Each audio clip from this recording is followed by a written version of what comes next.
Hello, everybody. My name's Travis Miner, and I am here with Dr. Eric Endlich of Top College Consultants to answer some of the questions that you might have about how to best support your new unique learner.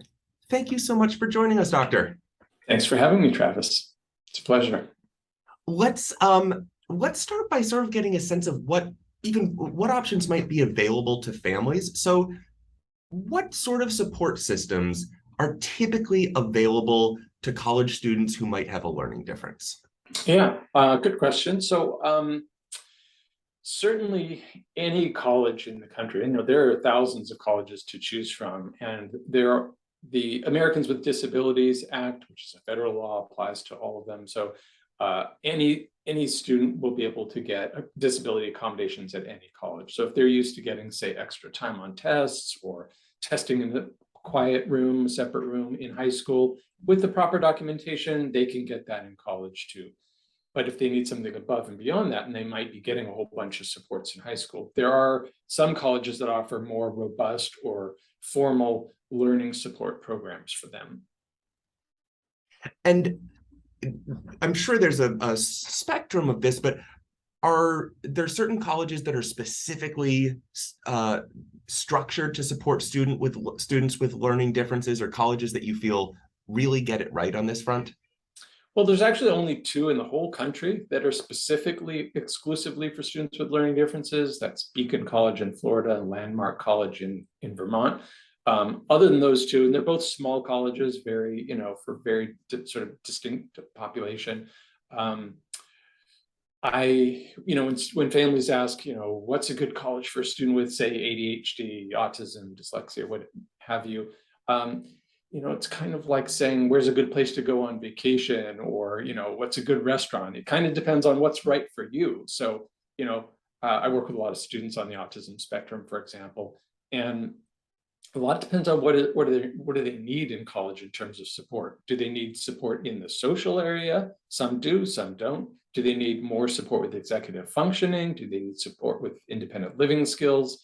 Because different support programs have different components.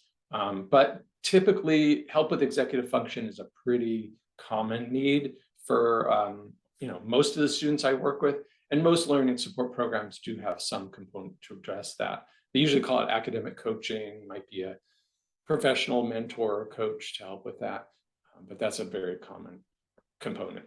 Some colleges have academic coaching just as sort of a standalone add-on service, and then some colleges, again, have more robust, complete programs with multiple components. It might be coaching plus tutoring plus mentoring and so on. Interesting. So it sounds like it's really important to consider what an individual student's needs might be in Exactly. order to try to Yeah, wrap. and you can't just sort of go by diagnosis.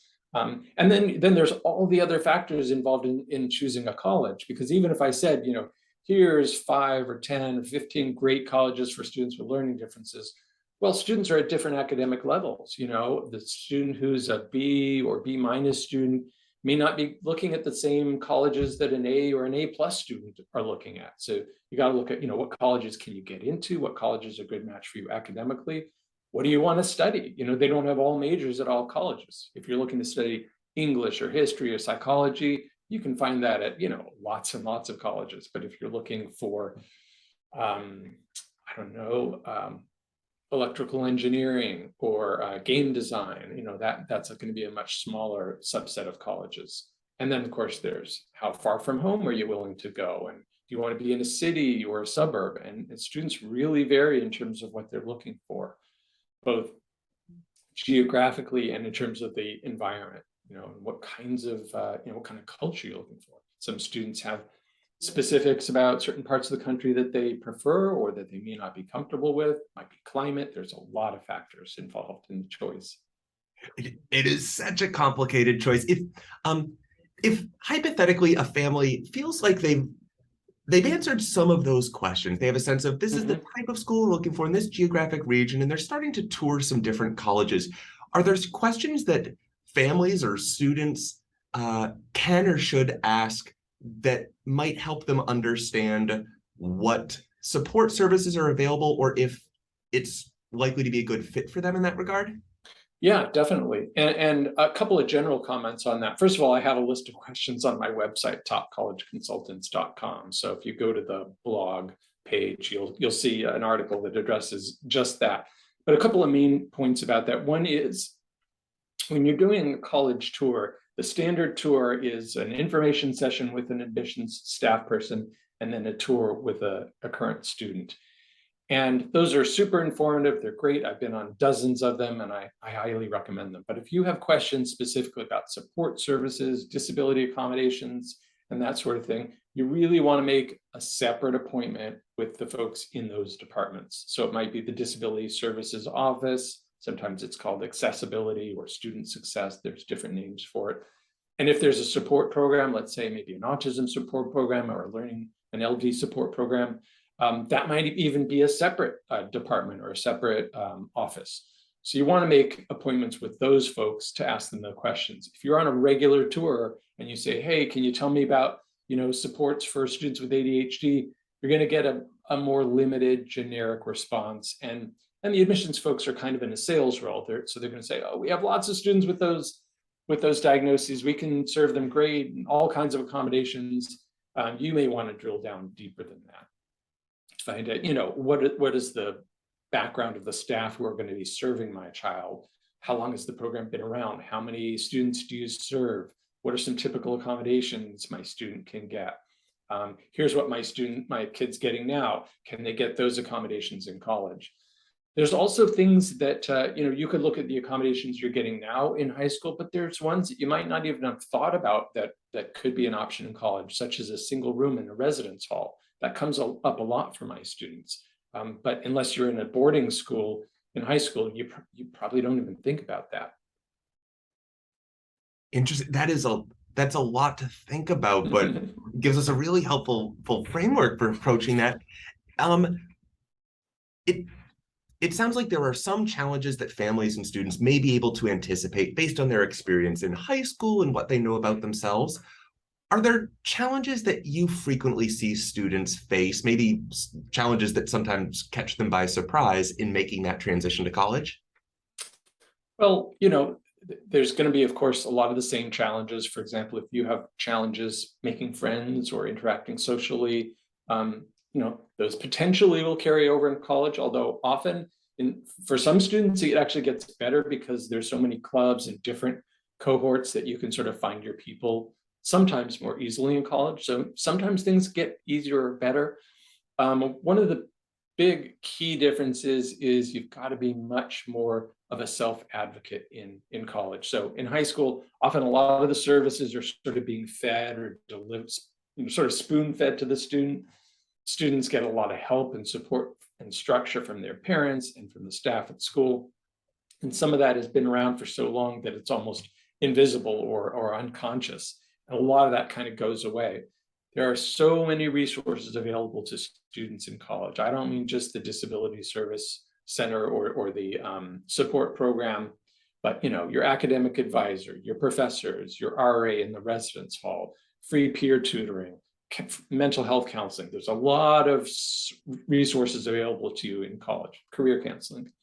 The difference is in college, you have to go out after it yourself. You have to know, I'm struggling in this class. I think I better go down to the tutoring center and see if they have anyone to help me with this. So you have to be aware of your needs. You have to advocate for them.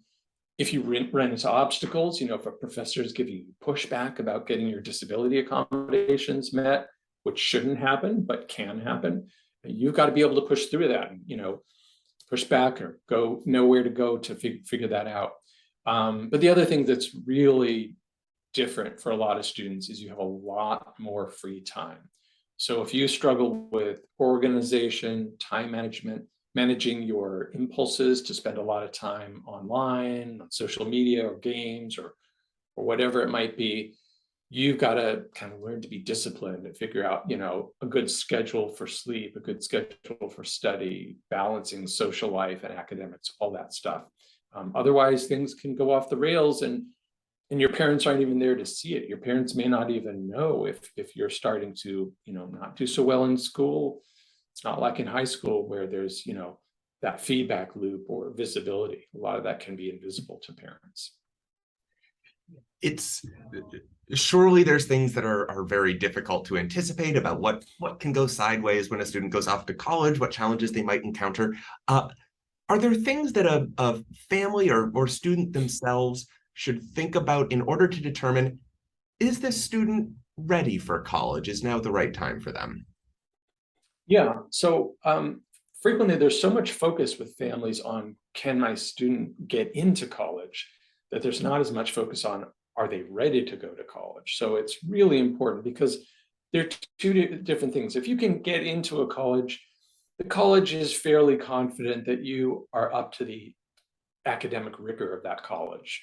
In other words, if you're getting solid grades in high school, if you're taking challenging courses, AP, IB, honors, accelerated, what have you, and you're getting good grades and the college accepts you, then everybody is fairly confident that you can hack it academically in college, that you'll be able to get decent grades and understand the material. That's not really so much my concern with a lot of my students. Concern, although, of course, that can be a concern. The concern tends to be more in the other areas. Being college capable is not the same as being college ready, which involves not just can you handle the academics, but are you ready for the independence? Are you ready to be away from your family to, again, manage your time, not sleep through classes, not forget assignments, do the reading that needs to be done because you don't have people usually breathing down your neck the way you might in high school. So if you're not ready for independent living, for managing your time, for managing your impulses, for living away from home, getting homesick and all that stuff, that's totally fine. It's not black or white that you're either 100% ready or you're not ready at all. There are steps you can take to sort of move along that process and become more ready, whether it's doing a summer program in high school, a college readiness program for a couple of weeks, or a program between high school and college, taking a gap year, take a whole year to build those skills. There are programs specifically for students with learning differences for gap years, or just make sure you get enough support when you're in college so that where those gaps might be, whether it's independent living, social skills, academic readiness, that you have that sort of safety net when you're in college.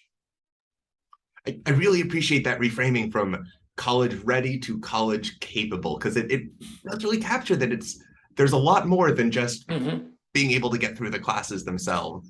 Right. If you're again doing well in high school academically, and you get into some reasonably selective colleges, you may be fairly confident. Hey, they picked me. I did well in high school. I know I'm going to be just fine in that college, and that may be true again from an academic standpoint. But you're going to also lose a lot of your safety net that you have in high school. So do you need to replace that? Do you need to build independence before that step? That's stuff that we help families think through. And in situations where a student isn't yet college ready, you mentioned a gap year. What are other options that families might consider? Other options besides a gap year, you mean? Besides a gap year, or even if there's certain ways that folks might spend a gap year that can help them to get to a point where they're college capable. Yeah. So first of all, a gap year has been shown to be helpful for lots of students, not just students with learning differences. There's, increasingly there's evidence that students are more likely to graduate, get higher GPAs, have a good experience. They're a year older, they're more mature. So lots of reasons to think about that. But I also see lots of students who don't want to wait another year to start college. So they don't want to hear anything about a gap year. Or perhaps a family is concerned that paying for a whole year of a gap year program is like another year of college, and they don't have the money for that. So there's a lot of reasons why that may not be, on the table. So again, you might think about, well, at least a summer college readiness program at the very least. But back to your point about, what does a gap year mean? A gap year could be just about anything you can imagine. Hopefully it's not just, living at home and playing video games. It could be traveling the world. It could be getting a job and developing your work skills and your social skills by being in the workplace and saving up money for college. It could be starting your own business, which might sound, ambitious for a teenager, but teens do it all the time. They start their own businesses. It could be a formal program that's designed to build college readiness, or it could be kind of a hybrid. Maybe you do a program for part of the year, maybe you work for part of the year, maybe you travel for part of the year. So it's kind of, partly fun, partly work. So it could be a number of things. And one of the most important things is that you're working on the skills that you need to be college ready. So if it's executive functioning, maybe you've hired an executive function coach to help you during that year, or you're attending a program that builds in those skills. I so appreciate how this perspective looks at this as an opportunity as opposed to a compromise, which I worked with many students who've done gap years, and I can't think of a single situation where it wasn't a really wonderful opportunity for that student. And then also they then arrive on campus as a first year with a level of maturity that may really set them up for success. Yeah, and it sets them up for success in different ways. There's emotional maturity, social maturity, kind of knowing themselves a little bit better. And it's another year of brain development. And the part of your brain that manages organization and planning and impulse control is still developing well into your 20s, your mid-20s. So another year can really help. Dr. Endlich, this is such helpful information. Thank you so much for sharing your expertise with us. My pleasure. If a family is interested in speaking with you directly and enlisting you to help with their student, what's the best way for them to be in touch with you?